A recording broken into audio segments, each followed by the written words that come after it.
comme je vous l'ai dit en introduction, j'en ai terriblement envie, donc je vais vous parler de cette petite chose que j'ai achetée cette semaine, le tarot de Delphes. Alors, j'approche un tout petit peu, voilà. J'ai été séduite déjà par les illustrations ici, comme ça, voilà. En magasin ensuite, j'ai retourné, j'ai vu cette petite illustration là, j'ai dit ouh, ça c'est joli. Voilà, déjà la boîte est magnifique. C'est une boîte en dur, hein, donc qui s'ouvre en deux parties comme ça. Hop. Et donc pour ne rien vous cacher, parce que je ne l'ai pas encore enlevé, voilà le prix que je l'ai payé. 11,99 €. Sachant qu'à la base, il était à 29,95 €. Voilà. Et donc j'ai craqué. Hein, voilà, bah oui. On ouvre la petite bestiole. Le livret est, je trouve, plutôt pas mal fait. On a les petits trucs d'usage, hein, machin, on purifie, l'histoire de pleine lune, comment on utilise, les différents tirages, blablabla. Et on a une première partie sur les arcanes majeurs. Donc pour les arcanes majeurs, ça se présente comme ça. On a l'illustration à gauche et à droite le texte. Donc le nom de la carte, un petit texte d'explication, et on a des mots-clés à l'endroit, à l'envers. Voilà. Donc ça, arcane majeur. Et ce que j'aime beaucoup, et c'est là où je trouve que le livret est vraiment bien fait, et ça on ne le sait qu'une fois qu'on a acheté la petite chose, on arrive sur les arcanes ensuite mineurs. On a également un petit texte général sur la famille qui va être abordée, et ensuite on a chaque carte avec une page complète. On a une illustration qui est certes plus petite que pour les arcanes majeures, mais elle est présente également. Et c'était exactement la même disposition, les mêmes informations. Le nom de la carte, un petit texte, les mots-clés à l'endroit, les mots-clés à l'envers. Sachant que souvent, dans les livrets de cartes, dans les livres qu'on peut acheter sur le tarot, souvent, les arcanes mineures sont beaucoup moins détaillées que les arcanes majeures. Or là, c'est pareil. Et ça, j'aime beaucoup. Et j'aime beaucoup les petits mots-clés. Sachant que jusque-là, moi, j'ai pas beaucoup travaillé les cartes à l'envers. Et je me dis qu'il est peut-être pas arrivé sur mon chemin pour rien. Voilà. Et on a les cartes en elles-mêmes. Voilà. Alors, je les ai pas toutes remises vraiment dans l'ordre. J'ai juste séparé les familles de cartes, etc. pour pouvoir vous montrer un peu plus. Regardez-moi cette petite beauté. Alors, on va y aller sur les inconvénients. Voyez la taille des cartes par rapport à mes petites mains.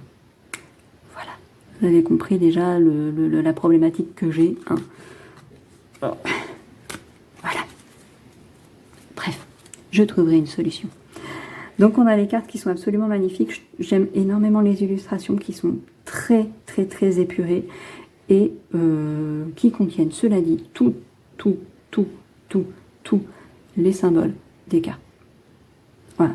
Ici, on a donc l'impératrice. On voit bien une femme avec un ventre rond de femme enceinte. On a son petit sceptre. On a tout ce qu'il faut. On a le fou avec le petit chien, la personne qui est prête à se lancer dans le vide, tout ça en regardant un soleil et tout. Bref, les cartes sont magnifiques. Donc, les arcanes majeures sont entourées de...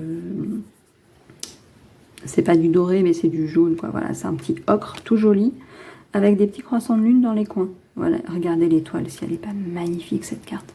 C'est juste sublime, voilà. L'amoureux, ici. Le pendu. J'ai noté que c'était encore un tarot très féminin. Voilà. Girl power. Bref, voilà pour les arcanes majeures.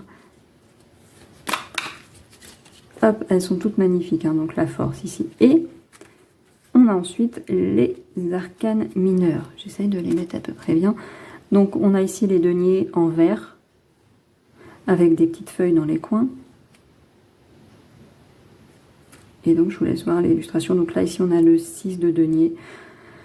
On a bien cette notion de récolte. Et puis avec les plusieurs mains, enfin de recevoir plus que de récolte.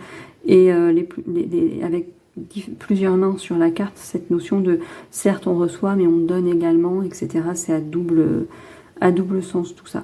J'aime beaucoup, hein, c'est vraiment très bien. Le 2 de denier avec cette notion d'équilibre, Le 9 de denier. Une femme qui est posée, qui a l'air bien, qui est, vous voyez, c'est, qui maîtrise son oiseau, son petit rapace. Le cavalier, qui pour moi renvoie vraiment cette notion ouais, de douceur. Souvent, le cavalier, moi j'aime bien le cavalier de denier pour ça, il a une notion de douceur, vous savez, c'est ce cavalier qui est lent, mais qui est stable, vous voyez. Et on sent un cavalier ici qui prend soin de sa monture, qui, vous voyez, qui la ménage pour aller loin, en fait. J'aime beaucoup, je trouve que c'est très joli. Ici, on a le 4 de denier avec cette notion de contrôle, avec le denier qu'on serre contre soi. Cette notion de vouloir peut-être aussi s'accaparer des choses qui peut-être des fois sont pas à nous. Voilà, mais il y a vraiment, on retrouve vraiment pour moi les choses essentielles en fait. On a ensuite les bâtons avec du feu dans les coins. Ah, j'avais déjà pas vu que sur le 8, il n'y a qu'un feu dans un coin comme ça. C'est pas très dramatique, c'est fait pour. Bon, il ressemble beaucoup, l'illustration ressemble beaucoup à quelque chose d'assez classique hein, ici. Le roi de bâton,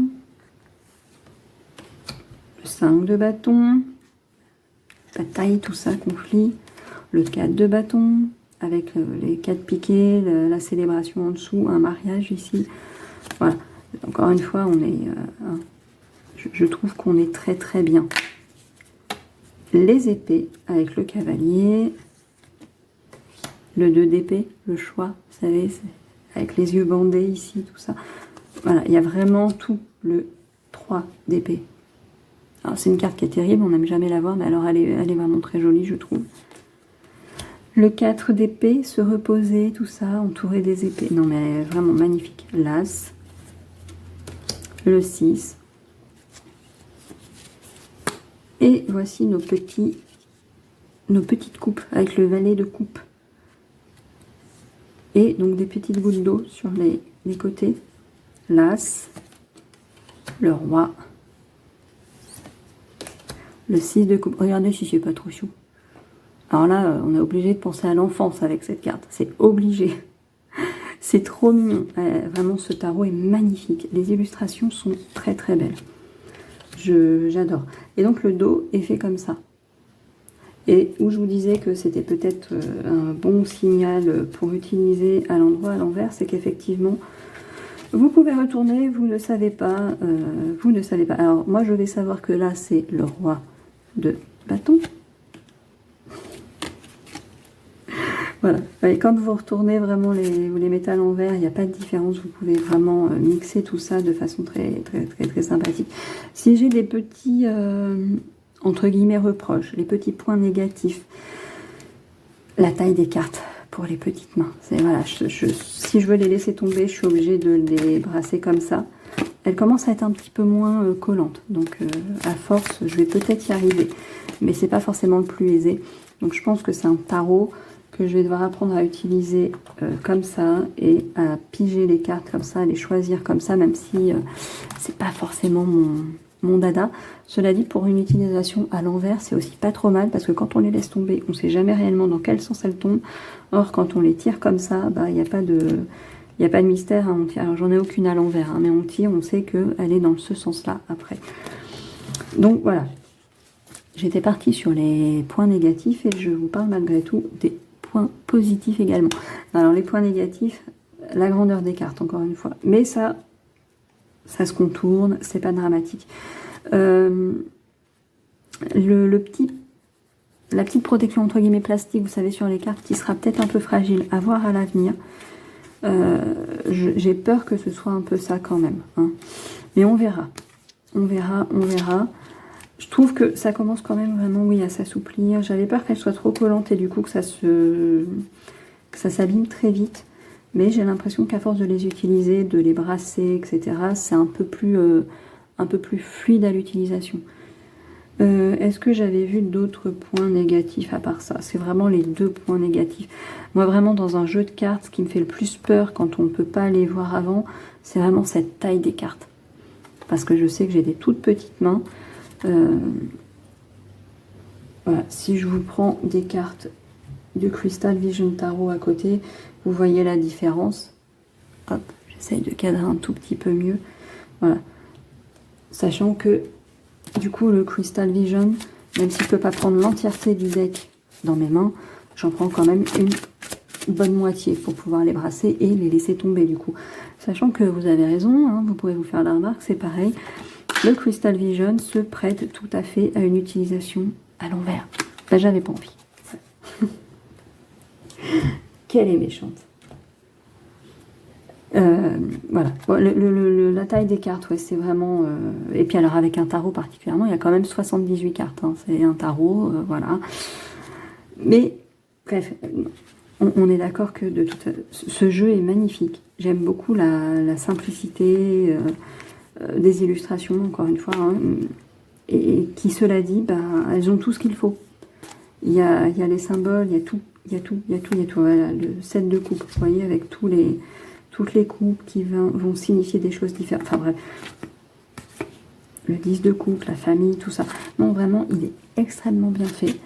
Je ne regrette absolument pas d'avoir craqué. À moi maintenant d'apprendre à l'utiliser, de trouver comment l'utiliser, etc.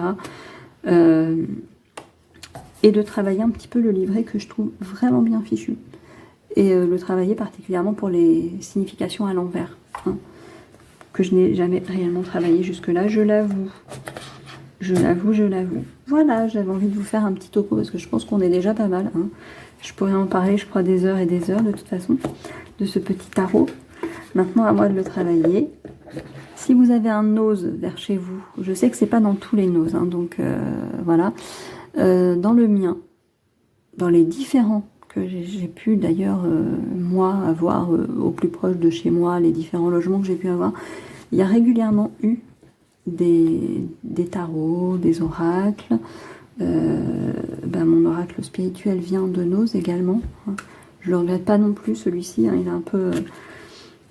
c'est un peu le même truc avec des illustrations assez simples, entre guillemets. Je trouve que quand il y a trop de détails, en fait, ça peut être perturbant. Voilà. Alors que quand il y en a très peu comme ça, alors lui, oui, les cartes sont bien. En même temps, c'est un oracle. Hein. Il n'y a pas 78 cartes. Là, je peux brasser les cartes.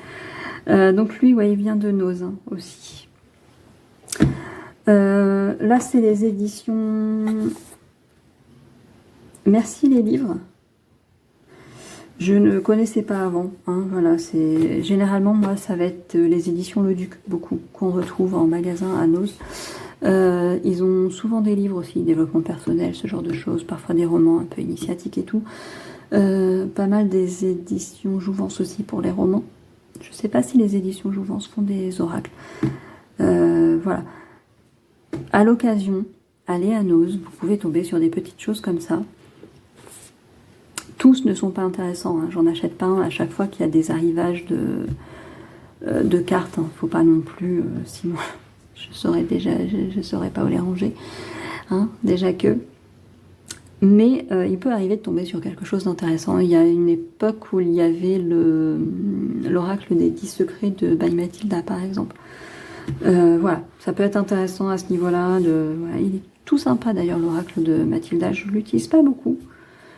Plus pour moi, personnellement. Voilà. Bref, je vais vous laisser sur ça, parce qu'on a une conclusion qui est très longue, du coup. Mais voilà, il fallait que je vous parle de cette petite beauté. Moi, je le trouve vraiment magnifique. J'espère que je vais réussir à l'intégrer dans ma routine.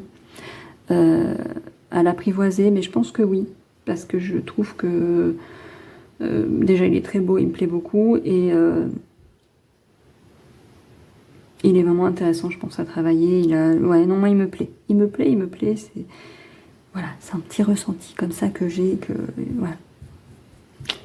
Je vous laisse sur ça. Et je vous dis à nouveau que si vous avez aimé la vidéo, un petit like, un abonnement à la chaîne, on partage. C'est gratuit. Et ça fait toujours plaisir. Et sur ce, je vous souhaite une excellente semaine.